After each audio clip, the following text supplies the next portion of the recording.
You're listening to the Run for Your Lives podcast.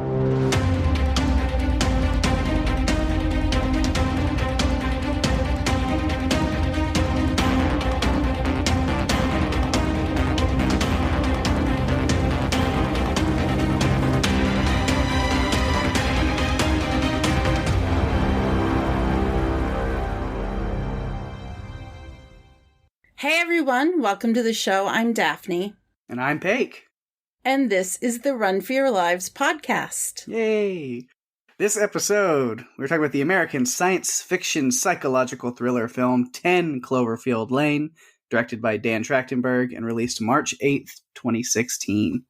I thought this was out even before that. So when I was putting all the notes together for this episode, I was surprised. Oh, 2016. Because I think in my head, I still think of 2016 as like a year or two ago, but it's been like 5. Yeah. But it's been a long time coming for this one because, yeah, we covered Cloverfield, the first movie, in episode 2 of this podcast. So it's been a little while. We're kind of reaching maybe about like exactly a year from when we recorded that episode or released it or something is kind of when we're now doing this one. So... hey. I know. It's hard to believe that we've been podcasting for over a year. It's amazing. Yeah, but I'm excited to talk about this one because I love this movie a lot. I'm interested to know if there's anybody who's watching this movie for the first time because we're covering it here on the podcast.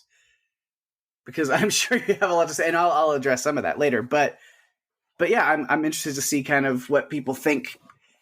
Because it is, if you go into it expecting it to be Cloverfield, it is very different. It's got a much different vibe, but I love it so much because it's just so unsettling so much of the time.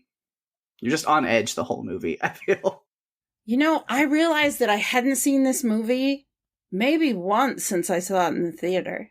It's not one I've gone back to a million times to like watch and enjoy.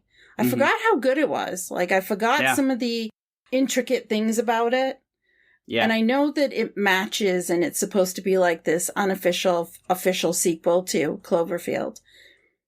But it's very different from the first one. Mm-hmm. Not even just in the way obviously in the way that it's shot. Yeah.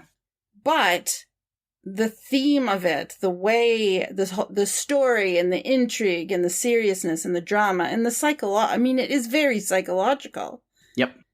The whole time you're just wondering what is Howard telling the truth about and what is he lying about? Because I just couldn't trust him the whole time. So like even when confusing. He seems like he's being very honest, you're like, then you learn things. You're like, but he's not. Like, yeah, no. It was like, we'll talk a lot about Howard later specifically, but yeah, the whole movie just kind of, a lot of the intensity or tension from it is just being like, this guy's capable of anything, and we don't know who he is, what he's going to do, and whether you can believe a single word he says. And like, yeah, he's just a scary, imposing figure.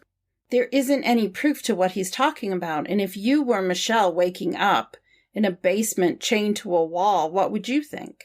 Right. How did I get here? Why am I here? And how do I get the hell out? Mm-hmm. So, this one was definitely interesting the way that it wove the story together because it didn't give you as many details or frills. It was really a cut and dry story. Yeah. There were a lot of little nuances, but there was nothing. They didn't shower you with details that you didn't need to know. Like, we have no idea why Michelle decided to leave New Orleans. Yeah. So, I spent like the first 10 minutes trying to figure out, well, why are you leaving? You're in such a hurry. And we never found out why she did. Mm-hmm. But we did find out that Howard was telling the truth about a bunch of things. Yeah. Oh, man, I've got so much to say about a lot of that I'm trying not to just, like, jump onto off the top. So, let's get into it. Let's get into it. Before we start diving a little deeper. Well, like usual, we are going to jump in with some behind-the-scenes stuff. Put a few little things together for this. It was filmed in New Orleans, except for scenes that involved explosions, fire, and smoke. Those were filmed in Hanville, Louisiana. I feel like it was the scenes at the end of the movie that were filmed outside New Orleans. Mm-hmm. I think the bunker was in New Orleans. So Dan Trachtenberg, he was well known for directing commercials for Nike, Lexus, and Coca-Cola. He also directed a Black Mirror episode called Playtest. I love that one so much. We keep coming across those. Do you notice that a bunch of the directors of movies that we're covering have directed episodes of Black Mirror? And not only have they directed episodes of Black Mirror, they've directed episodes of Black Mirror that we like. Yeah, well, like ones that stand out. It's like mostly all of them, but yes. that I like. But yeah, but some of my favorite Black Mirror episodes. Yeah, yeah, it's really cool how that works out. He also directed the pilot or the first episode of The Boys, which I know is a show that you like, Pake. Yes, very much. I have not delved into that yet, but maybe, maybe soon. He will be directing the 5th movie in the Predator franchise that's titled Skull. So I guess we'll see how that goes. Mm-hmm. Some of those have been hit or miss, so I don't know. But I think he did a good job with this one, with 10 Cloverfield Lane. So absolutely. Maybe he can bring some spice back into it. So this was developed from a script that's titled The Cellar and turned into an unconnected sequel to Cloverfield, which came out in 2008, which we've already covered in episode 2 of this podcast. Yep. Another one of the working titles was Valencia, and I have no idea how that ties to this. I said it's developed from a script. It's an adapted script, because that's how J.J. Abrams does his Cloverfield movies, is he finds, and I think we talked about this in episode 2, and we talked about Cloverfield as well. Yeah. Where he finds these scripts for other movies that are not related to Cloverfield in any way, and then he takes those and then kind of makes that movie, but then finds a way to tie it into his universe. Yes. Anyway, so I'm sure The Cellar was just going to be this kind of like story of a girl being held captive in a bunker somewhere and not knowing what's real, what's not, which is great. But then to throw it into this universe and really crank that up a little bit, I love. Yeah, we didn't see any Clover in this movie. Like, It was no Clover. It's very different. Different vibe. As I already said at the beginning of the episode, very different vibe. Different brand of storytelling. Filmed differently. Yeah, there's a lot there. So it did win 3 Saturn Awards, including Best Thriller Film, Best Actress for Mary Elizabeth Winstead, who played Michelle, and Best Supporting Actor for John Goodman, who played Howard. The budget was $13 to $15 million. It grossed $110.2 million, and it was 104 minutes long. Mm-hmm. Pake, you know what to do. All right. This synopsis comes from Paramount, where they say, a young woman is held in an underground bunker by a man who insists that a hostile event has left the surface of the earth uninhabitable. Oh, well, that's short, sweet, to the point. There's more to it, but not going to give it away. Of course, if you're listening to this, you probably watched the movie. You know exactly.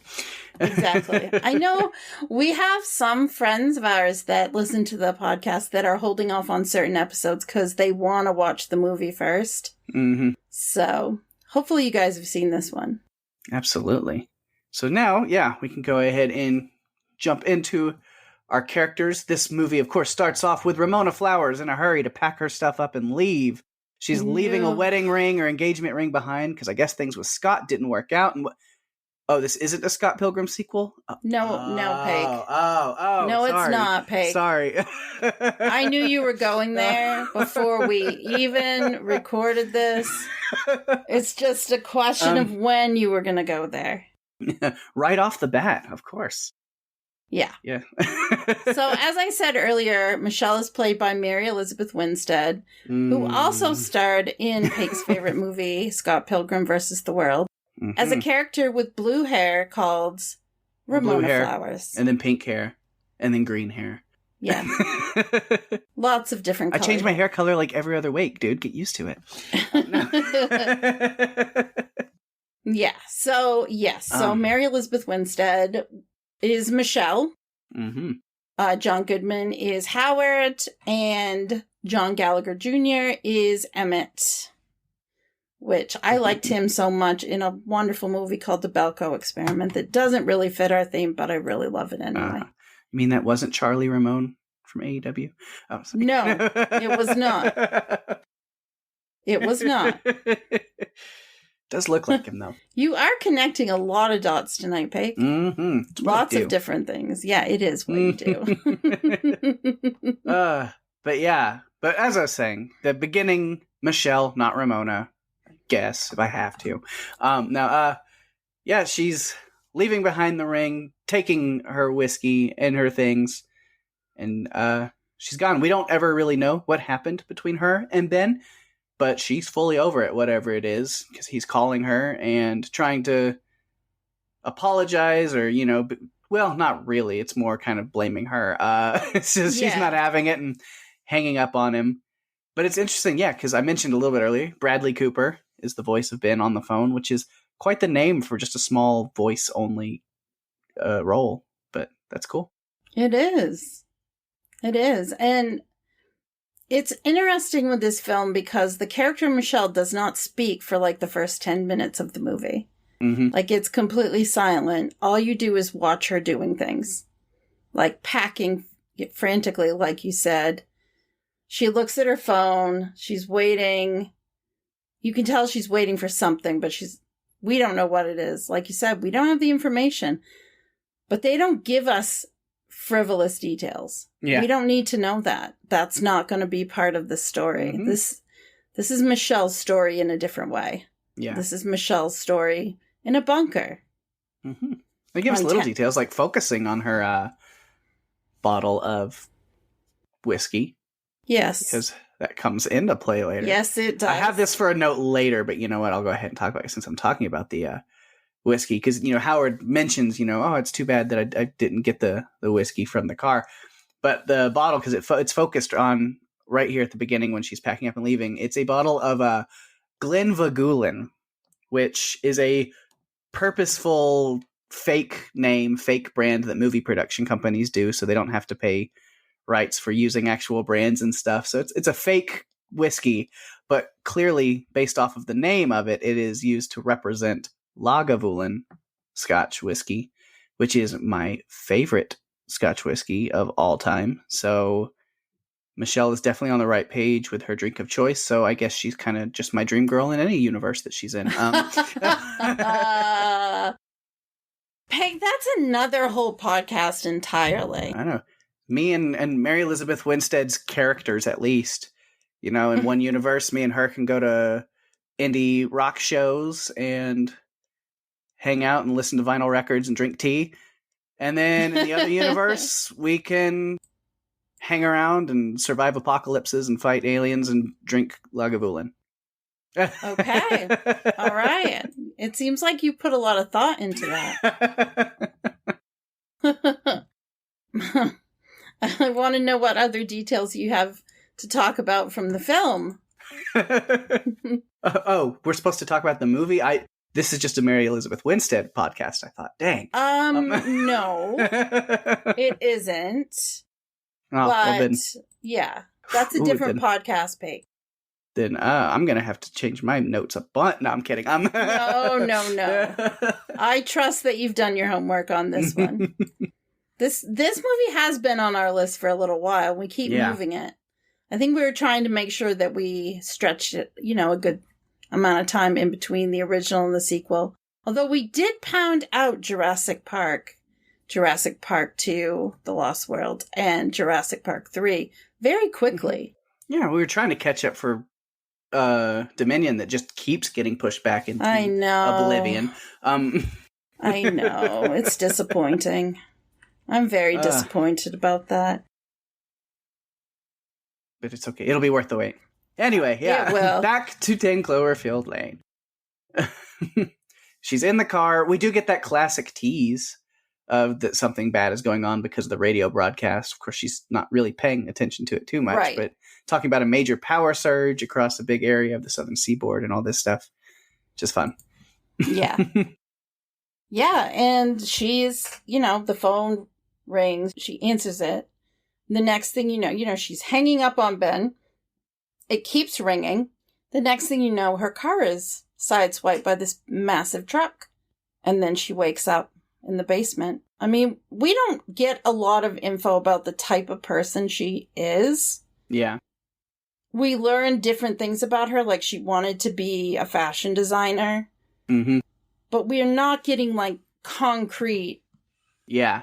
I guess the biggest arc, which I'll kind of cover, even though it jumps kind of to the end, but I think the big arc of her character, her defining feature that she even talks about with Emmett is kind of her regret, or, the thing that she views as the negative aspect of herself is her fear of commitment. I mean, that's the thing when Ben is like blaming her for on the phone, that when she hangs up on him, it's just like, it's just like you, is every time something's going wrong, you just pack up and run and you're not going to handle the problem. And then the story she tells about the little girl and her father in the grocery store is kind of that same thing. She's like, that's what I do, is I just run. And so the situation she finds herself in this movie is her learning to, when she's forced to not be able to run and have to face a situation, how adaptive and capable she really can be. And I think it's cool then at the very end of the movie, we see her make a purposeful decision to stop running, turn around, and head into a problem to actually do something about it. Yeah. It was interesting, too. I loved when the radio was saying, if you have medical or combat experience, come to Houston, we need you there. And I'm thinking, well, you definitely have the experience of fighting the aliens, so go for it. You got to go for it, and fight. You might as well fight them, because who's going to? Right. Like, in that radio broadcast, they were being really clear. Like, we've taken the southeastern seaboard. We need your help in Houston. And yeah, she decides to go to Houston, and I looked up to see how far away that was from where she was. And I don't think it was it's like about 3 hours. Yeah. Lake Charles is about bad. 3 hours. So it's like, I know that whole area pretty well. Just fun. Yeah. Cause I know we're jumping way to the end, but we'll go back and do other stuff. But yeah, so at the end, she's headed to the seaboard south of Houston to fight. And I was like, I know that area really well. So, cool. If they manage to save the world, then me and her can go to Boondoggles and grab some pizza. And yeah, because it's a great spot just down the street from the boardwalk over there in Kemah. So let's do it. Let's hang out. She's already there fighting aliens, so, I can make the trip down there. I do that all the time. I know that area. Oh, my goodness. We're back to that again. I know. I'm going to find a way to tie everything into me hanging out with Mary Elizabeth Winstead. Okay. All right. I guess I should have known That's that. That's all I want. Right from the start. That's all I need. Okay. No. Of course, I'm not going to go get in that bunker with her, because I'm just going to end up with a bullet between the eyes like Emmett, and that's not any good. And that's not fair. I mean, that was so sad. She was so upset about... I mean, she needed him. He was a great confidant for her, because she, going through this situation with Howard, she needed that. Yeah. She needed the reassurance, and she told him her plan when she figured out what she wanted to do, and she tried so many different things. Like, she was pretty smart, and she risked a lot, because Howard was really unglued most of the time, and he would freak out over stuff. Like, she touched Emmett to set off a reaction with Howard so she could get his keys. He was just... Again, you could not tell when he was telling the truth and when he was lying. So it was really difficult to know if you could actually trust him or not. Yeah, for sure. And it's a scary situation because, you mentioned, she has no idea what's going on. She, wrecks her car. And next thing you know, like, you wake up with an IV in your arm after a crash. I was like, that's usually a pretty good thing, as opposed to being dead. Yeah. However, when you wake up with an IV in your arm in a dingy basement chained to a pipe on a wall, not as comforting. No. No. Not at all. Definitely not. And then, she does see that her stuff is there. So, she's smart. Again, that we immediately see her adaptability and capability. where she grabs that IV pole and is using it to hook her bag and bring her stuff over. She grabs her phone. Of course, there's no service in there. What are you thinking? She doesn't even know she's like way underground, but still. No, she just thinks she's, in a basement, in a cell, because that's kind of what it seemed like, was a cell. Yeah. And she's a prisoner. I mean, that's what it looks like. So, of course, she's scared. I wouldn't blame her. I mean, and Howard comes in, and just the way he was talking to her, I mean, it just creeped me out so much. He's not the best at bedside manner. No.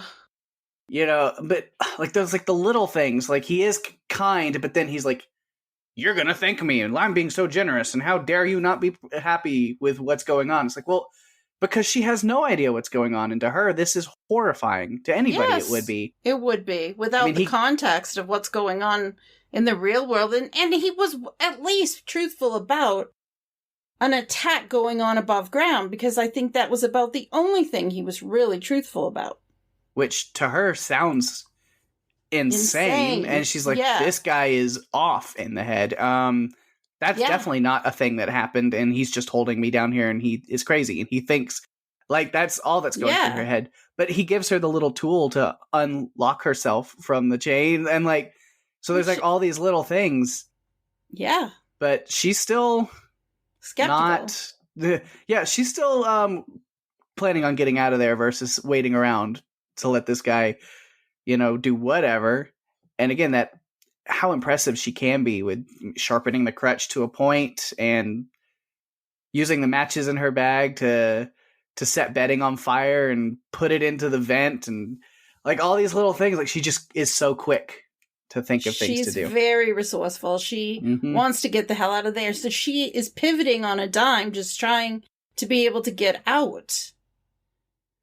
I mean, she even asks Howard at one point, what are you going to do to me? And he's just like, I'm going to keep you alive. But the way he says it is menacing in some weird way. It's not that promising. And she tries to tell him, my boyfriend's going to be looking for me. And he's just so matter-of-factly, I'm sorry, but no one is looking for you. I mean, that's just terrifying. Someone is... Right. It was just crazy. And she had a really hard time trying to figure out what the hell was going on. Because he's just telling her how lucky she is. He brings her dinner, gives her medication for her knee, and just tells her there's nowhere to go. Michelle, I looked through your wallet. Given as how I saved your life, I think that's acceptable. You're lucky to be here at all. It's just... He's trying to make her feel like she should just be thankful, but she's not convinced. And that's when he starts talking about the attack and what's going on. After he has to like tranquilize her, when she stabs him with the crutch and tries to escape, but it's you got to put it on him. Like maybe you should have. I mean, I get she probably still would have been terrified and not believed a word he said, but don't bury the lead and wait to tell her here's what's going on. Yeah, but finally does choose to explain the situation, which is it's better than nothing, I guess. She's still not super buying it, but no, she does feel a little bit better after hearing some banging.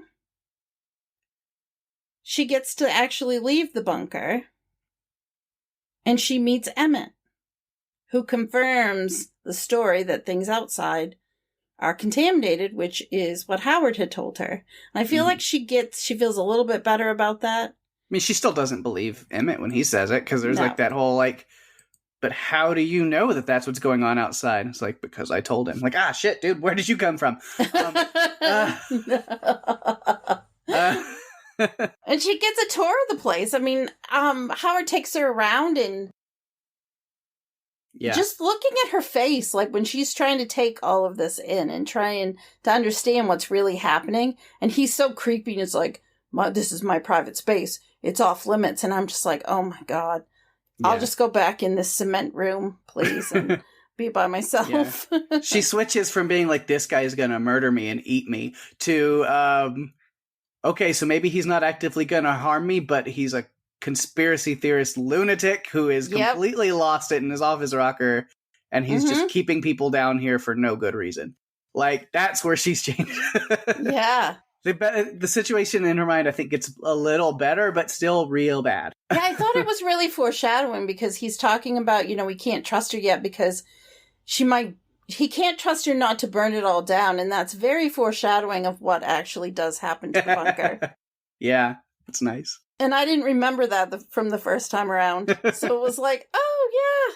There were other things I noticed, too. Like, I didn't remember that Emmett was like a handyman who helped Howard build the bunker. I had forgotten that, or I'd never heard it in the first place. So it was really cool to learn that. Yeah, that's one of the things that sets her at ease. At like, well, at least this guy's not actively going to murder me. Right. Is Emmett's known him for years and years and years and years and actually helped build this place. And so he's not like some serial killer, but but like I said, she's probably still thinking, but he's a lunatic. And he's just making this whole thing up. But he believes it. I know. I love that Emmett was talking about Howard being a black belt in conspiracy theory. Because I think he definitely was. Oh, but there's stuff everywhere. Doomsday Prepper books and... Yeah. I mean... They come in handy. Those come in handy later. Yeah. They definitely do. Yeah, he's been putting a lot of work into this place. It is definitely set up for an apocalyptic event. Yeah. But she still didn't believe him, so... They have what I call the most awkward dinner ever. Where Howard tells her she'll learn to love cooking, and I'm just like, oh god, this is... Just quite an interesting little tease for kind of what his motives end up being for having her down there. Yeah. Very sinister. Yeah. Really? Yeah. Yeah. But, she hears a car, apparently, and so during that awkward dinner, which you did mention, she purposely gets a rise out of him to get the keys. And then that moment where we crank things up to 11, because they hear another car, and since she's got the keys and he's kind of looking for him at the time, she just managed to catch him off guard in that perfect moment, smashes him with the bottle, runs for the doors. Yeah. Manages to she's lucky she's finding the right keys. She gets into like the airlock room and she's about to escape when the driver of the car she heard shows up at the window and just skin's all messed up, begging to be let in. And it's, even though I think if that wouldn't have happened, if Michelle would have gotten out at that time, she actually would have been fine for the time being. Yeah, because I feel like the woman said it. I thought she said, it only touched me for a minute. Yeah, that's the line that's a really big thing that we set up. We see what she means by it later in the movie. Yeah. But yeah, it says, it only touched me a little bit, just a little got on me. And they're like, all right, so you're already starting to put the pieces together. Like, the whole air is not contaminated. It's a very specific thing that we do see later. Yeah. So, I'm with you. I think that Michelle would have been okay if she had gotten out. Mm-hmm. But this makes her realize what's really going on and that it is, maybe she can trust Howard, even if he is a little creepy and scary. Mm-hmm. Maybe she can trust him. Yeah. And there's a lot of other things that happen, so maybe you've got some notes, but I jump over a lot of it because then that kind of goes into my notes with talking about Howard and Emmett more specifically. But because really I just kind of jumped to is her next escape attempt. But talk about her. But there's a lot that happens between those two, so I don't know what else you have. Well, for Michelle specifically, I like the ending when she feeds the alien ship a Molotov cocktail. It's that smoky, beautiful, beautiful smoky whiskey. It's that Glenvagulin in this universe. I loved it. She became an action hero in that minute. It was wonderful. Yeah. It's like, ugh. Oh, yeah, but I've got, a lot more Michelle notes for sure. But it jumps pretty quick. I mean, mention a little bit, she starts putting these pieces together about Megan / Brittany. Yes. Which is where, things take a dark... There's a few really dark turns in this movie, but this is one of the top ones for sure. Is the picture that Howard shows her is like, this is my daughter Megan, because Megan keeps getting brought up. But then when she talks to Emmett about it and they go in and show him the pictures, like, that's not Megan. That's this is girl, some girl named Brittany that went to school with my little sister, and she went missing. And so they don't really spell it out for you 100%. But if you put the pieces together, yes, Megan is real, because we get the picture of him with Megan also wearing that same shirt. And what it is, Megan is real, was taken to Chicago by her mom because Howard's ex was like, okay, I've had enough with your conspiracy theorist nonsense, and you're poisoning our daughter, taking her away. But then where Howard actually is the monster, the villain, is he has this weird hookup with his daughter and with Megan, where he kidnaps this girl, Brittany, and keeps her in the bunker and makes her his daughter figure, pretends she's Megan, and finally she tries to escape, and she's writing the help message with the earring and all these things, and it's just pretty clear that Howard realizes he can't contain Brittany, she's not going to give in, and he just kills her. Yeah, I think she ends up in that acid. Mm-hmm. I think, it's very sad. It's so dark. And then Michelle kind of starts putting the pieces together. It's like, oh no, I'm, wearing that same shirt, and he's wanting me to cook, and he's offering me ice cream, and it's like, oh shit, he's doing the same thing to me. Because even when Emmett is killed, and he's like, this is how it was always supposed to go, just me and you. And she's like, he's seconds away from calling her Megan. It's like, oh no, I have got to get out of here. Yeah. It's the same thing where it's this wanting to trap her, and because he even says we're supposed to be a happy little family, and it's like, oh no, this is not good. The guy really is unhinged for sure.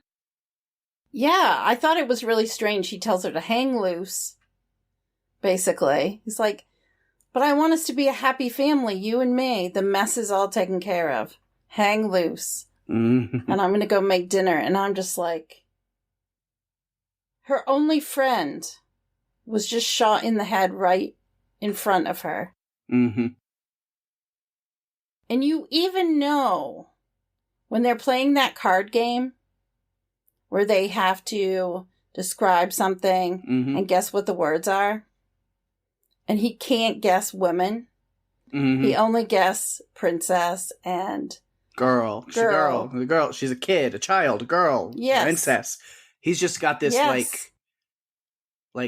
daughter obsession. Yes. Absolutely. Mm-hmm. And that, I felt bad for her because she really did have a friend and a comrade in arms for this craziness that was going on. And he just shoots him in the head. Emmett made up a great story. Mm-hmm. But honestly, given how Howard was acting the entire time, I'm surprised it didn't happen before then, because he was jealous and enraged at times. Yeah. Didn't want them even to touch. Mm-hmm. It's like, don't touch each other. And it was just like, oh my gosh. It was a very unhealthy obsession that he had with her. Yeah. Which then makes you wonder, he confesses to Michelle, and people who are listening who don't see what Daphne sees, my air quotes in, that it was me. I ran you off the road, but it was because I was trying to get to the bunker so fast. I was driving recklessly, and it was an accident. Yeah. I still, watching this several times, I don't buy it. I think feel like the truck that's behind her at the gas station was him. Yes. And he saw her at the gas station. The obsession started then, and he made the decision to run her off the road and kidnap her. Yeah.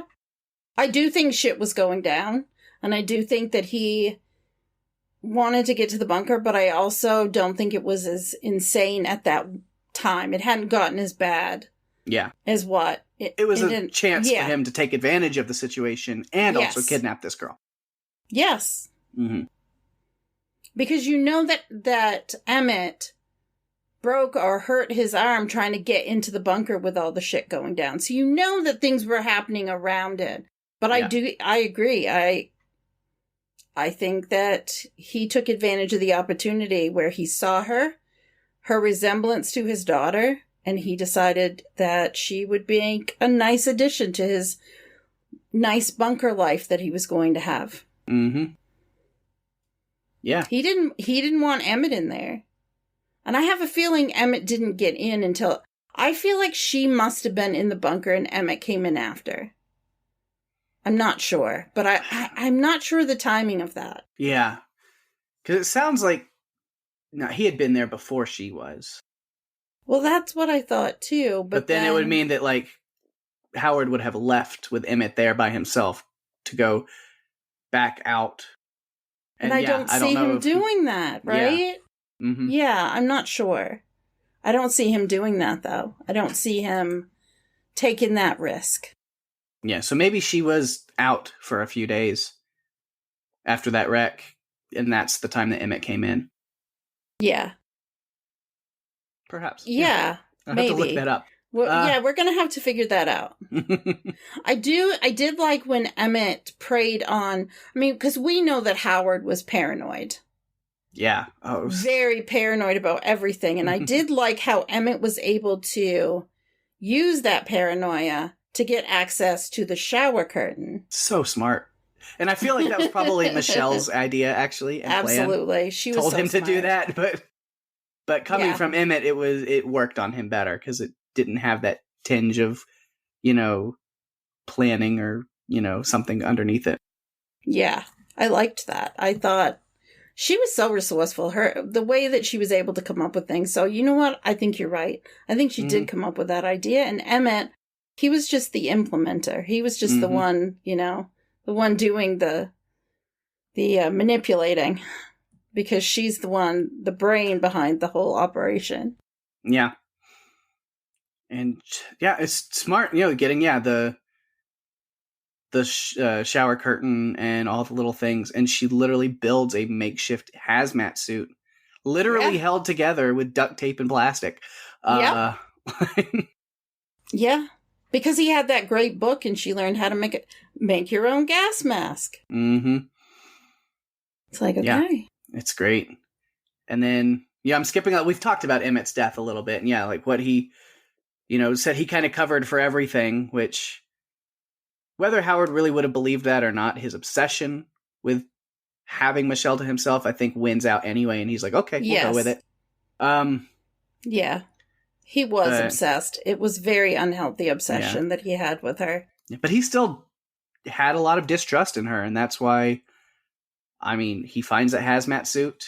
And then the whole following scene after that is just brilliant when Michelle's making her escape. Because it's using all these other little things that have been established. Of course, the acid with the scene with Emmett and all of that, like her being able to dump that over and then, have him fall into that. But even, climbing up through the air ducts to reach the hatch upstairs, like, because she had to do that to reset the air filtration system earlier. Mm-hmm. Or taking the air canister up with her because the trick she learned from him on how to turn it upside down and use it to freeze.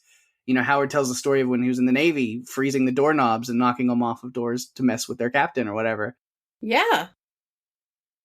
And so she knows to do that to try to freeze and break the lock so she can escape the hatch. She paid attention. She paid attention to everything he said. She did not let anything go to waste. She figured out what she had to do to make it happen so she could get out. She was biding her time, and she and Emmett had a plan so that one of them could get out, which I think that suit was only going to fit her anyway. Mm-hmm. But they had a plan for one of them to get out and go get help. Yeah. Unfortunately, Emmett didn't get to see that, but, you know. She does. She makes it out of the bunker and realizes pretty soon that the air is fine. And I can just imagine what all goes in her head, where she's now so fully convinced that everything that Howard said was true. course, she's got this hazmat suit on, this gas mask, and she like gets a tear in it, and she's freaking out. But then like she sees the birds flying and things, and she's like, oh my God. And so then it goes back, it flip-flops on her. She takes the mask off, and she's like, everything was a lie. And it's actually fine out here. But then it flips right back on her when all of a sudden she hears the ships, and she looks up, and she's like, and it's like what everybody else is saying, like, oh, come on. You know, like, there are aliens out here. God damn it. Like, he was right. Yeah. And I think she probably would have been fine if it wasn't for the fact that her escape led to the entire bunker exploding. Yeah. And that's what drew the alien over. And but she navigated that. Yeah, she navigated that. Alien ground sweep thing that Howard was talking about was completely true. And she's like, oh, God. And so here's what I mentioned earlier about anyone who watched this movie for the first time because we're covering it. I'm like trying to get in their headspace. I'm just like, so for anyone who is in that situation, I know you've been wondering the entire movie while you're watching it. Why are they covering it on Run for Your Lives? Here's why. At the here's the moment at the end of the movie where your question is answered. Because there is alien creature goodness in this movie. Yes. It's a long wait to get to it, but it's there and it's fun. Yeah. The thing is what the creators of the movie refer to as the roach or the leech. Yes. Those were the pet names they gave them. Is super creepy. It's like this weird glimmery eyeball dog thing that has this like protruding mouth with teeth, and it's horrifying. And then of course the stuff that's contaminating the air, what the lady talks about, you know, only a little bit touched me, is the alien raid that they're spraying on the humans. Yes. They're real exterminators. Mm-hmm. Very good at their jobs. And that's this giant ship that comes spewing this stuff. And luckily, she's got this working hazmat suit, so she's able to put it back on in time. But the ship itself is a living alien creature, which is so cool. And the roaches or leeches, those are like... It's like a parasite kind of thing. Yeah. It's, if you think back to the first Cloverfield movie, you know, the parasites that fell off of Clover. It's a similar thing there. And so there's all these, you know, they don't spell it out, but I think there's the connection to the first Cloverfield movie is I think these aliens are what planted Clover under the ocean. Potentially. I think there is. Because this movie takes place after the first Cloverfield. Yes, it does. Even in its own timeline. The events in New York with Clover have already happened. Yeah. And so I think what happened is, you know, maybe they were able to kind of contain, or they awoke Clover early and all this stuff. And I think now this movie is the aliens coming back to Earth to deal with what the humans have done by awakening Clover. And they're like, oh, okay, well, they've, you know, caused their problems and stuff, so we're going to have to take them out. Like, yeah, they're the cleanup crew. They're, you know, extermination, cleaning everything up, sweeping everything away, and then leaving. Yeah, I went and dug a little bit into these creatures because it wasn't a question as to whether or not we were going to cover this movie, because we knew we were. It's just that some films and franchises twist around, and we had to cover it. Mm-hmm. And so I did dig a little bit into the monsters. And like you, I learned that they were nicknamed Roach or Leech by the film crew. But they were described as these large worm-like creatures with metal plating in the shape of a hexagon. Mm-hmm. And they are kind of biologically connected or related to the ship, which is a living, breathing thing. Yeah, because when she blows up the ship, I was like, well, what about the other thing? And you're like, well, it kind of came out and from that. So there's like a biological connection there. So it probably died also when she killed the ship. Yeah. They also have a secondary mouth that extends from inside their primary mouths. I mean, it's just... They always come up with really cool and interesting creatures to put in these movies. And this is not an exception. I feel like they tried to do something different, and I thought the effects were good. Yeah. I mean, they didn't have to have this huge budget for it because they were only in like the last, 10 minutes? Uh-huh. But they did a very good job with the last 10 minutes of the movie. Oh, yeah. It was great. And again, the Glenn Vigoulan makes his triumphant return. Oh my God, that was just the best. I loved it. I'm like, you are delicious, badass, Michelle. smoky cocktail. Molotov cocktail. Have a drink. Michelle is a bartender, giving you something to wet your whistle. Yeah. Uh-huh.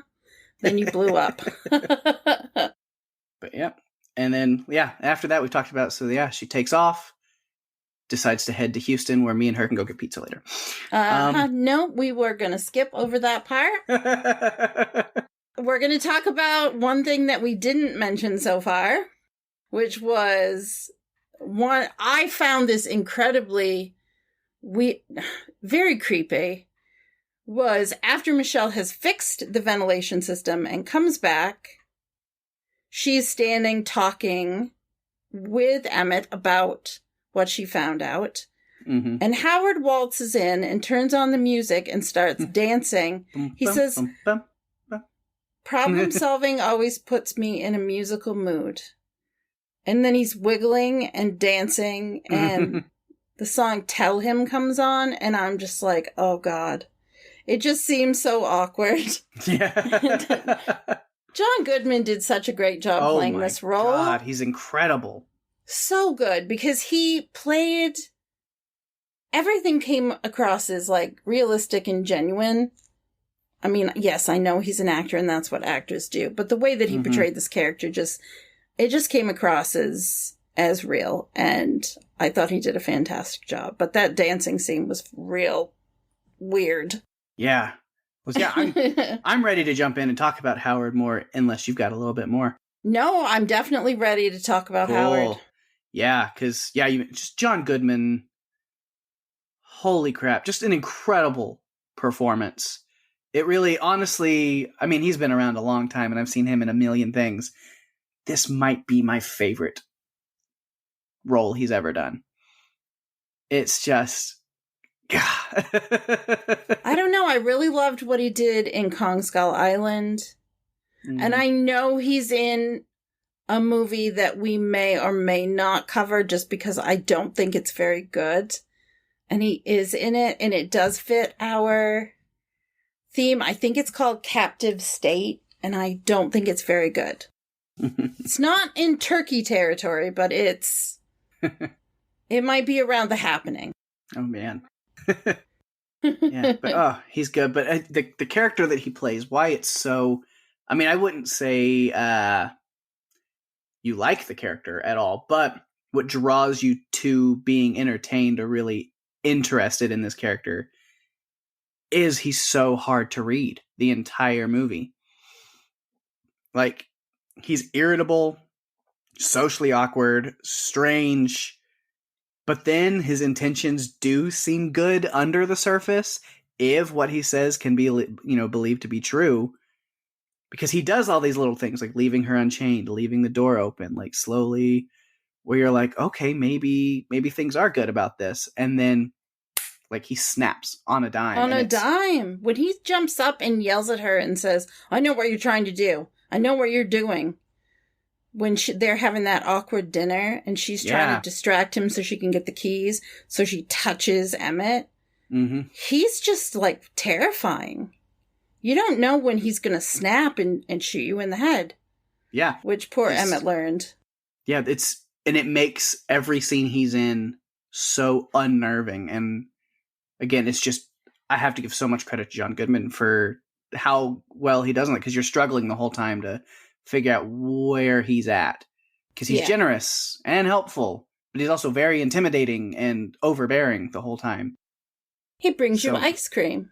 Mm-hmm. And asks you if you want it in a cone or a bowl. Mm-hmm. After shooting your friend in the head and dumping his body in acid. I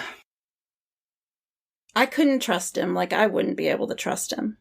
Yeah, but, like, he knows what he's talking about. He has the Navy experience and the survivalist experience. And when in a situation like this, he's exactly the guy that you want to lean on because he's going to keep you alive. Yes, he is. For your own good. Yeah. Even though you're terrified and you can't trust him, he is going to keep you alive. But he's honest and tells her right at the beginning that that's what he's going to do. Mm-hmm. I'm going to keep you alive. But you're going to stay here and be my child forever. Yeah. Ugh. Oh, God. Yeah, but there's like little things. Like he walks her all the way up to the door to the outside. I mean, he does this to show her Frank and Mildred. You got to meet Frank and Mildred, the pigs. Oh my God, the pigs! I felt so bad. I mean, but he's being honest, and in that moment, you're like, okay, maybe we can trust this guy because he's walking her up there and he's showing her this is what's going on outside. Everything I've told you is true. Like, but then she sees the truck and the red paint from her car, and remembers seeing his truck in that rearview mirror and being like, he purposely ran me off the road, so now we're flipped right back to what the fuck is up with this guy. There's a lot of flipping. There is a lot of flipping in this movie, and you can't keep it straight. Because, and it just flips on a dime. I felt like you couldn't get grounded. Like, it was such a great movie, but it didn't let you rest. This isn't one that you can just sit back and watch and relax, because it's flipping so fast and so much that in order to keep score, you're going to have to pay attention and be ready for whatever's coming, because it's really intense at times. Yeah, and he's terrifying. And like I said, I mentioned earlier, he's real good at just sneaking up on you real quietly. He'll just appear out of nowhere, which I have that curse. I share that curse with him. So I guess I walk way too quiet. Like, most of my life is just me appearing in front of people and scaring the shit out of them. Really? I can't help it. Like, anytime I'm at work or out in other places, and I'm like, how many times I'm like, hey, I didn't know you were there. I'm like, fuck. Oh my God. Like, it's a curse that so I empathize with Howard here. I don't think he can help that. Because I do the same thing. I guess I walk too quietly because I sneak up on everyone in my life. Really? Well, you've never scared me, Pake. You've never just appeared. So I've never been terrified. But yeah, and then the way he keeps mentioning Megan is creepy. Like, something's there. And even when he's like, oh, it's my daughter, and you're like, oh, okay. Whew. And then that takes a dark turn pretty quick after that. Like, yeah. He's very flippy floppy. So I was questioning whether I wanted to include this or not, but it was like, I had the mind to like call him bipolar, but I don't want to say that to like insult or diminish actual people dealing with like bipolar disorder. I understand the seriousness of that. So I want to be, aware and stuff on that. However, I was like, but in my like unprofessional opinion, like that could be the case with Howard. Like that could have been something just because you see so many times where on a dime, he's just, nope, things aren't exactly the way that I need them. And he just becomes like a different person. But then we get the other side of things where, I mean, yeah, she smashes him in the face with a glass bottle and cuts him open. And then he's like pretty cool about it. Like he makes her come over there and stitch him back up. But then the whole time, like they're joking about the homemade vodka. I said I distilled it. I didn't say anything about it actually being any good. Yeah, that's awful. Want it on the rocks? Like he's joking. But then we also see another side of him where like he has no sense of humor and like jokes are driving him crazy. Like at the awkward dinner? Yeah.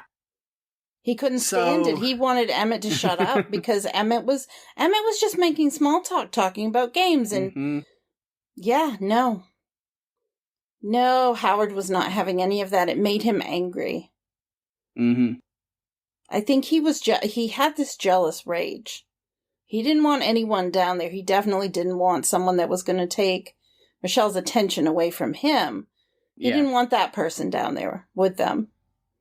I think he was probably, once she got there, I think he was probably trying to figure out how to get rid of Emmett the entire time. Because he didn't want him there. He definitely didn't want them alone. And nothing happened between them. Yeah. So, I mean, heaven forbid, my God. Emmett paid the ultimate price. Yeah. And when we get that moment where the bunker starts shaking and there's the helicopters that they hear, or at least that's what it's like, sounds like helicopters, but we then find out, kind of putting pieces together, it's those ships that Michelle sees at the end. Because there is that little alien twinge sound to them, which is the same sound that is used in the effects and voice of Clover. It is in there. Ooh. The sound that those ships make. So there is a connection there too. And Howard goes on this little thing about, oh yeah, the chemical attack was phase 1, and now they're doing these aliens are here doing a ground sweep for phase 2. And it's wild that he's so spot on right. Yeah. Like, he just nails everything. Yeah. And I have a theory to that. And that is, because then after that moment, that's when the air filtration system kicks out. They have to send Michelle up. Neither of us will be able to get in there and help you if you get stuck. Don't get stuck. I know, that's another one of his... I love that quote. That is another one of his weird statements that it just happened over and over again. He would say that, and I'm just like, you didn't have to say that. That's so creepy. Yeah, but when she climbs up there, there's a quick moment when she climbs out and her hand plops down and rests on an envelope that is addressed to Howard from the companies Tagruato and Bold Fortuna. And I talked about those a little bit when we covered Cloverfield, because that is the company and its subsidiary that are related to events. It was a Tagruato satellite that fell and awoke Clover. Yes. And it's a company that they deal with, like, the science of the future and, things like that. And they play a big role in Paradox as well, which I'm not going to talk too much about that because we may cover that movie down the road, so I don't want to dive into those. But there are connections with John Goodman's character here with Howard to that movie, and it's awesome. But that he worked for them because according to the ARG, that goes through all this stuff. I talked about that a little bit with the Cloverfield episode as well. The alternate reality games and stuff that connect the universes of these movies. Yes. Because they continue. Yeah, they did continue it with this one. They've done it with all 3 movies. Yeah. And we see that Howard Stambler was employee of the month about 6 months before the events of this movie at Tagruato. Oh my goodness. Which then, okay, so he's a high-level employee with Tagruato and Bold Fortuna. So the fact that he's nailing everything that's going on the outside leads me to believe he knows a lot more than he's been letting on. It's not that he's just assuming that's what's going on outside. He knew. I think he knew it was coming. That's why he did the bunker. Like, that's why he knew exactly what was coming. Yeah. He knew, and that's why he did the bunker. Mm-hmm. He's not guessing. He already knew that this was happening. He already knew, specifically. Yeah. Yeah. That Howard. Yes, and there's another fun connection with Paradox. I'll keep that to myself, because I think we'll have to cover that one eventually, too. Even though it's a little, It's not my favorite. Yeah. It's got some stuff in it that, I mean, it'll be fun to talk about. There's some good, there's some good stuff in it, and I think we have to. I'm a completionist. Yeah. Like, I feel like we have to, except that we're not going back and we're not going to do Thanksgiving 3. It's not going to happen, folks. It's not going to happen. No. But I'll back you up on that one. Okay, good. I thought you might. I've watched it. We're not talking about that one. Okay. Good. I feel like it could be like a 3 to 4 minute discussion on an episode of sequels we'll never cover. Right. Because they're so bad. And maybe we'll do that one. Do you guys want us to? You want us to talk about the movies that we're not going to cover because they were so bad? Oh, man. Yeah. Because I think we could do an episode like that. Yeah. But, yep, you mentioned the little dancey moment. Oh, God. With Howard, which is just so dark once you have, like, all the other context around it and what they have just found out about Brittany and oh, man. And so, that's where they come up with the plan, start making the hazmat suit. And then while they're playing, it's not really charades. It's like there's a word for it, and I can't think of it right now. But, yeah. Yeah. You have, like, the word association kind of thing. It's like catchphrase, the game, but it's like a card form instead of, like, a little electronic thing. But that whole Santa Claus bit. Oh my God, that was terrifying because they were starting. It cracks me up every time. Oh my God. So, I know what you're doing. I'm always watching. And like, Emmett's freaking the fuck out. Because he thinks that Howard's figured out what they're doing. And then I love how like Michelle jumps in. You're Santa Claus. Santa Claus. He's like, there you go.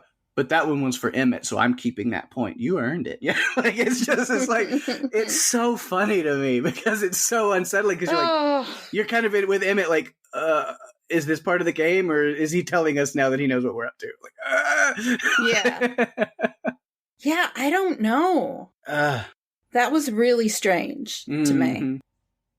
Yeah, It's and then I mean pretty soon after though he does find like the scissors and the tools and stuff they were using, and that's what leads up to Emmett's death, and then him just like completely losing it with this daughter obsession thing. But and then at the end, and while she's climbing through the air ducts to get up to the vent, and he's stabbing the knife through, just oh my God, horrifying. But he yells up to her, "You don't know what's out there. You can't run from them." Again. He knew what was coming. He knows what they are. So specific. He knows more than he's letting on. Again, it's that Employee of the Month at Tagrado. Yep. Yeah. You see that guy's like with the... It's kind of one of those, if you're eagle-eyed enough or you kind of know the backstory that's not necessary for these movies, but if it's stuff that you know, that's where it confirms to you. He knows exactly what's going on out there. Yeah, definitely. Agreed. Yeah, he did. He knew. I'm glad you put those pieces together because I didn't realize it at first, but you're so right. Mm-hmm. He did know what was happening. He knew what was coming, and that's why he made the bunker. Yep. Is he's like some... The second that Clover woke up, he started working on it, I'm sure. He was like, and the dominoes start falling now. Here we go. Is he like some sort of non-biblical science fiction Noah? Kind of. I mean, he does use that lot. That's a quote from him. He says, "You don't build the ark after the flood happens." Oh my gosh! I guess that answers that question. Yeah. So that's all my notes I have on Howard. Yeah, I don't have anything else either. I thought he just played it so well, and it's so creepy. Mm-hmm. Yeah. I think I'd rather tackle a xenomorph than to deal with Howard. I mean, he's very complex and yeah. He's a lot of articles and fans and stuff, even with the aliens and the big ship and the stuff that we get at the end, still consider Howard to be the monster of this movie. He is the Cloverfield Lane monster. I agree with that 100%. Mm-hmm. And that's how it fits, too, into our... Mm-hmm. Because, I mean, we talk about movies with monsters, and we have covered movies with all different types of monsters, and sometimes the monster is in human form. Mm-hmm. And this is one of those cases. But then we did also get some really cool aliens as well. Yeah. So I appreciated that as well. Mm-hmm. So the last character to really talk about, which I don't have much... But Emmett, we've mentioned him a lot, kind of going through other stuff. I like Emmett a lot. I mean, he's just a nice guy. He's just a good guy. He is. He's got his own commitment issues that he's dealing with. Yeah. You know, his story about getting a full ride scholarship to college and then not taking it because he just felt like he wasn't good enough. Yeah. And that's kind of, unfortunately, kind of his whole arc and story is playing second fiddle. And so... his sacrifice kind of is finally him stepping out of that comfort zone and being a part of a team, doing something he's got to do, whether he likes it or not, like standing up for Michelle, standing up to Howard. It doesn't end well, unfortunately, but we get that for him. Yeah, I felt bad. I really did because we learn about him that he's never really been outside a 40-mile radius. Mm-hmm. And it's sad because he could have had this life if he hadn't been so afraid to go to college. But if you think about it, that's so relatable. Mm-hmm. Because, how many kids graduate high school and they're trying to figure out, well, what do I want to do? And it's scary thinking about taking that next big step and moving on. Some kids are just not ready, and so in his case, he definitely wasn't. Mm-hmm. But I disagree with Howard, and I think that Emmett is funny. His sense of humor. Oh my God. His humor is funny. He was at great. The awkward dinner, like you've talked about it. Michelle, he's like, and she doesn't find it funny either. It's like, she did laugh at that thug life joke. She did. She did. I think she found him very humorous. I think she had to hold it in because she didn't want Howard to... Mm-hmm. She didn't want Howard's head to pop off his body and explode. Right. Because I feel like he was one step away from that so many times. He was halfway through a really good joke when Howard, like, snapped at him and cut him off. Yeah. I love that, because where that joke was going was when they're talking about Monopoly. So if we started a game right now, we might get halfway done, and then, like, that's when Howard yells at him. But what he's saying, if we started a game right now, we might get halfway done before it's time to get out of here. And it's like, that's hilarious. Yeah. It is. But you know what? Howard didn't want to think about them getting out of there.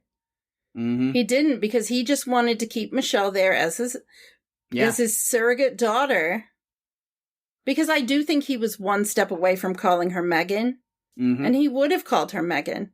And he would have told her she just had to deal with it.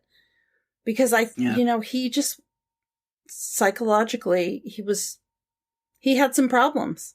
Yeah.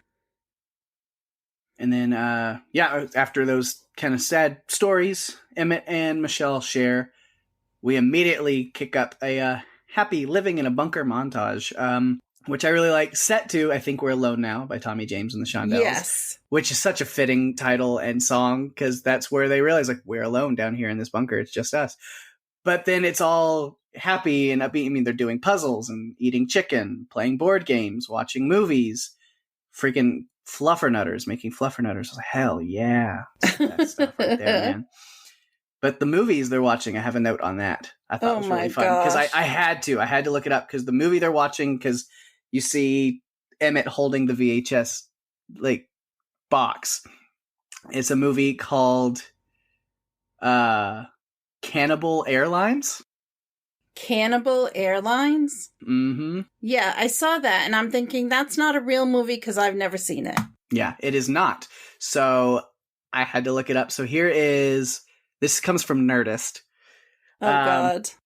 Turns out Cannibal Airlines is one of a plethora of fake VHS box movie titles dreamed up by writer Rob Schrab, one of Dan Harmon's collaborators and the director of the Lego Movie 2.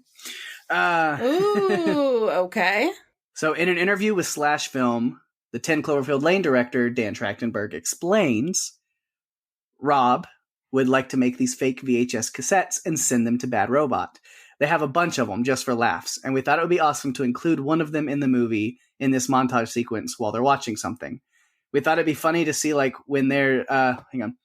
We thought it would be funny to see, like, when you're stuck down there and you have to find something to watch, even if it's a really bad movie, it could be enjoyable.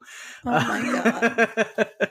But that's funny. So Rob, which is, a comedy writer, and then again, he directed the Lego Movie 2, and he worked with Dan Harmon on a lot of stuff, would just send these fake VHS covers to Bad Robot Studios just to have them laugh about it. And I've seen a couple of other ones. There's like a Wizard with a Vengeance or kind of thing, like a Wizard with a like Vengeance. all kinds of something like that, God. like just ridiculous ones. And so when they needed a movie that they were watching in this sequence, Trachtenberg was like, "We got to grab one of Rob's VHS Oh covers." my goodness! Like, oh my goodness! And you can go to Rob's website and buy a Cannibal Airlines t-shirt if you really want one. Oh my goodness.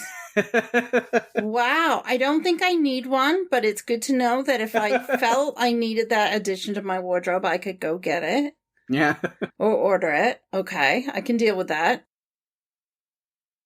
But yeah, that is all the notes that I have, except for just, again, the music in this movie. Incomparable. Bear McCreary. Yes. Love it. Yes. He does such great stuff. Yeah. And we've covered a couple of other movies that he's been involved with, and of course, he's still working on The Walking Dead. He does just such a great job. His music sets the mood. Yeah. Always sets the mood and the tone. And it's like a character all itself. Any other notes and stuff that you've got? I do not have anything else. I feel like we've covered so much of it. It's funny, when we first started talking about covering this movie, especially earlier this week, we're like, oh, I don't think this will be a very long podcast because it's pretty cut and dry. But I feel like we've talked a lot and it's been a really thorough conversation. Yeah. There's a lot of fun little things in here.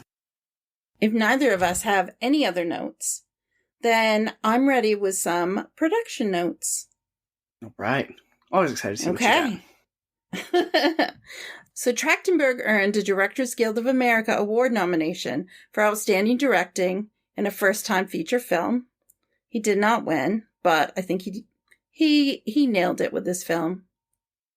While the film has few connections to the original, J.J. Abrams has said the studio does have a plan to tie everything together, and he referred to 10 Cloverfield Lane as a blood relative to Cloverfield. None of the creatures, Clover or the parasites, appear in this movie, but we did get some other cool ones. Mm-hmm. Roaches and leeches and ships that were biological and alive, and yeah, all really good. So Abrams said that his creative team had some ideas on developing a true Cloverfield 2 movie, but the plans were, discarded because other films like Godzilla and Pacific Rim had been released, and they thought that maybe, the time of the kaiju film love was over. I think they're still talking about doing it eventually, though. I hope so. So the only name reference to Cloverfield comes in the title and in a piece of mail that we saw that had Howard's address on it, saying 10 Cloverfield Lane, Lake Charles, Louisiana. And it was on the mailbox that she ran over on her way out. Oh, yes. There was that, too. This one, as we've already talked about, had a lot of viral marketing, just like the original. All of the visual effects were done in-house by Kelvin Optics at Bad Robot Studios. So the film was shot in chronological order, aside from a couple of reshoots that were done after. For example, in the shot of Howard asking Michelle, how's it going? When he's going through the vent in the air shaft, John Goodman was wearing a fake beard because he'd already shaved it off. Mm-hmm. Suzanne Cryer, who plays the woman begging to be allowed into the bunker, also has a small role in the Cloverfield paradox. And finally, Mary Elizabeth Winstead drove a Volkswagen Bora, which is identical to the car she drove in Final Destination 3, which was the first film I ever saw her in. Winstead has also said that she would be interested in returning for additional films in the franchise. Hey. I'm down because she's an action star. Like, she kicked butt. Oh, yeah, I'm so down to see where she goes. Like, if they could bring back Michelle, maybe pick up with her going to Houston, fighting aliens, getting pizza with me, doing things, whatever we gotta do. Yeah, no, the action star, I mean, that's one of the only reasons I wanted to watch Birds of Prey was because she was in it. I mean, it wasn't that bad. I did enjoy Birds of Prey, but I think I'm going to review our list of movies in the future and make sure that we don't cover one with Mary Elizabeth Winstead. Don't do that to me. No. No, I think we all know that you would love to hang out with Mary Elizabeth Winstead. Yeah, that's all I have for production notes. Awesome. All right. Well, then I think we've pretty much covered everything 10 Cloverfield Lane. That was awesome. Yeah. It's a great movie. It was a great discussion this week. Oh. And just in time for that wonderful sound. Ooh. Feedback phone. Let's see what people had to say. Can't wait. All right. Got a little bit of feedback this week. First one from Twitter, our friend Tony. And she has to say, I loved this movie. John Goodman is incredible. My favorite scene was the dinner scene. When he slams his hand on the table, I jumped out of my skin. I don't think there's a movie or TV show that John Goodman has done that I didn't like. Tons of fun. Hope you liked it. Oh, Tony. Tony, we did. We liked it a lot. Yeah. We did. Yes, definitely did. And Tony, I'm interested to know. He was in a movie called, I think it was Captive State. It's a movie that kind of fits our theme. I'm wondering, did you like that one? Because that's one, he might have been good in it, but it was not. Yeah, I don't know. So I'm interested. If you could answer that question, that would be great. Cool. I don't know that one, but hey. Yeah. Yeah. We also have feedback from our good friend Steve. What would a Run for Your Lives episode be without Steve and his live Steving? And this appears to be a long one, so let's go ahead and find out what Steve has to say about 10 Cloverfield Lane. All right, Daphne and Pake, this is Steve, and this is for 10 Cloverfield Lane. It's been a while since I watched it, so I think I might be able to live Steve it. We'll see. Do remember this being an amazing performance by John Goodman. This score is kind of haunting. I like it. She left a ring and keys. Obviously, she's leaving somebody, but we did see that little shake there. So is this supposed to be the same day as the Cloverfield started? I don't remember. The title card, 10 Cloverfield Lane, but starting with just Cloverfield to let us know that it's in the same kind of universe as Cloverfield, the other movie. She's chained to the bed with an IV in her. That's not a nice way to wake up. And she's undressed. I mean, not completely undressed, but still, her clothes are off. That line, I'm going to keep you alive. Whoa. So he's a survivalist, and he's telling her that some sort of attack has happened. Oh, that's so creepy. I've just been catching up on Dexter, and that same song, Venus, is in the season 4 with the Trinity Killer. I have 2 tattoos. One is my unit from South Korea, the 8th LRS, the Wraith Squadron, and the other one is not seen by people. Wow. Okay. Howard has a temper. Oh, she got the keys. Damn, she just hit him over the head with a bottle. Whoa. Oh, this is crazy. This woman is wild. Whoa, he's dressing he's dressing her in his daughter's clothes. Whoa. Oh, I cannot watch this. Her stitching his head up. I can't do it.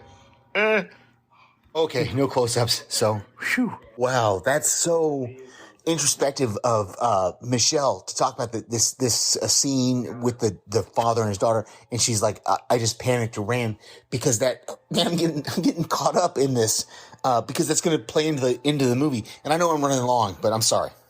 Don't get stuck. Thanks. Words of advice there, buddy.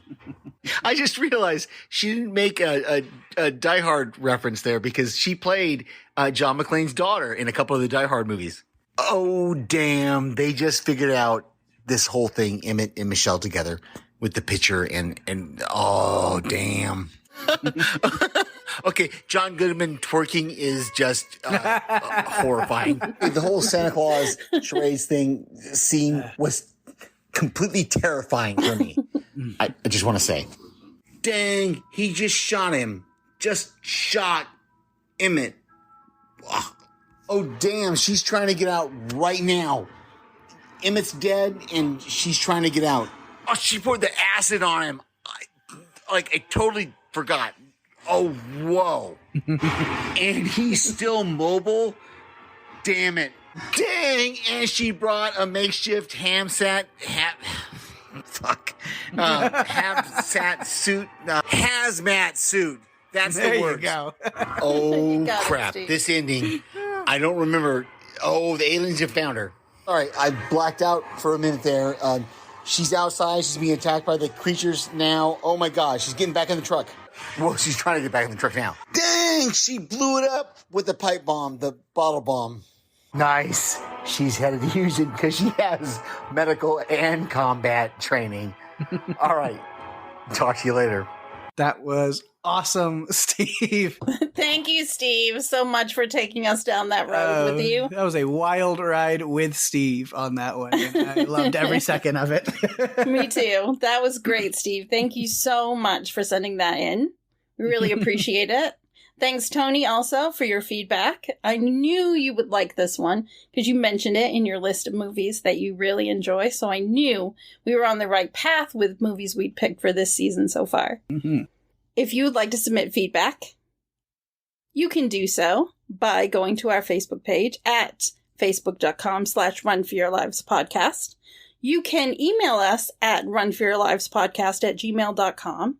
You can tweet at us on Twitter at RFYLpodcast or message us on Instagram at runforyourlivespodcast. If you're enjoying the show, tell your friends. We're available on Spotify, Apple Podcasts, Stitcher, and pretty much all the other podcast players, including YouTube. Go to runforyourlivespodcast.com for all the links you'll ever need and give us a review on Apple Podcasts, as that's the best way to share the love and get us out there even more. We really appreciate it. Yes, we do. All right. And then for a few shout outs on what's going on in the podcast universe around us. Of course, my other podcast, Strange Indeed, still covering Midnight Mass on Netflix. Holy crap. Yeah, that one's, I don't want to give too much anything away on that one, of course, but highly recommend it. Tony, if you're not watching it, you would love it. Watch it. I think you would really appreciate it. Yeah. It's so good. Having a great time with that. And then counterbalancing the dark, depressing horror, emotional drain that is that show, with also releasing little segments on Great British Bake Off or Great British Baking Show, depending on what side of the pond you find yourself on, what you call it, series 12 or season 9, again, wherever you're at, that's what it is. It's been really fun so far. Me, Rima, and Jason talking about that, just getting to nerd out about British people baking yummy things and being all kind and nice to each other. And Noel Fielding. So, Noel Fielding. It's fun. Yeah, he's awesome.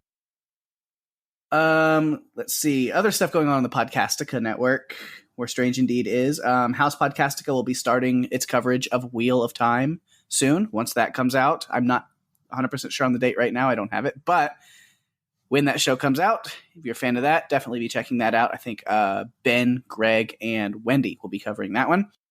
Yes. And so that'll be cool. Walking Dead cast, of course, with Jason and Lucy. They just released yesterday, or 2 days ago when this comes out, I think. Yeah. But earlier this week, the part A finale of Walking Dead, but they were still covering World Beyond, which is running right now. So if you're watching Walking Dead World Beyond, be checking out Walking Dead cast. They're still going with that. And yeah, I think that's on there. See, our friend Mark over on Adrenaline Cinema has Wendy joining him to discuss Atomic Blonde this week. So if you are a fan of that one and action movies, check out Adrenaline Cinema. And our friends at TV Podcast Industries covering Why the Last Man. So if you're a fan of that one, definitely check that out. Lots of great podcasts, lots of great shows. And then finally, our friend Ben, again, on Wilhelm, has released this week an episode for his Spooktober special. And he's got some kind of special guest on there. I'm not sure who's that. That would be me. And we're talking about our top 5 favorite Alfred Hitchcock films. Nice. So it was a lot of fun to be on Wilhelm, and I look forward to getting to guest again soon. We had a really good discussion about Alfred Hitchcock movies, and yeah, there's a lot of great tidbits in there. Mm-hmm. I was going to say, we've covered one Hitchcock film on this podcast so far, and doesn't make your list, but then you know what? I don't want you to tell me, because people are going to have to go check out Wilhelm to find out. Yes, they are. I'm not going to tell you. Even when we stop recording this, I'm not going to tell you. So you're going to have to listen to it. Yeah. That's how it goes. Yeah.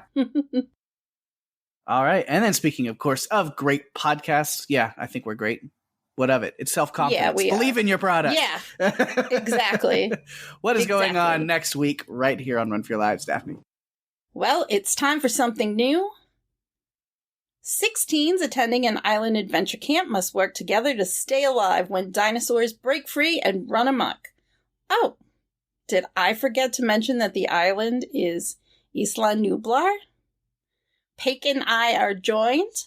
We are joined by our good friend Greg to dig into season 1 of the Netflix animated series Camp Cretaceous.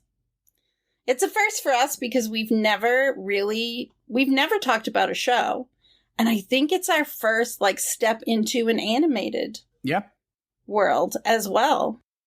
Yeah. We're covering the entire first season of Camp Cretaceous in one episode, which is not a whole lot because they're 20-minute episodes, if even that. Yeah. And it's 8 episodes for the season. So it's a quick watch, and it was a lot of fun. We hope to come back, and revisit that. But yeah, it kind of gets me interested in maybe our foray into animated stuff and maybe some episodes that are more kid-friendly. Yes, this one definitely is. We did not, when it comes out, it does not have our usual swearing that we do. We were very careful. Yeah. Because we know a lot of kids like this series, and we wanted you guys to be able to let your kids listen to the podcast. Yeah. I don't know how many children are interested in listening to podcasts. It's probably not a big subset, but at least then, it is a kid's show that we're covering, although it did have some pretty tense moments, and there's a lot of fun stuff that we got to break down and talk about. But that way, if your kids are, a fan of that show and are around while you're listening to the podcast or interested in what we think, it is safe for them and their little ears. I promise. Yes. We were very careful. We were very conscientious. Going into recording this episode, we talked about it. And yeah, like we said, we wanted to make sure that you guys could let your kids listen. Mm.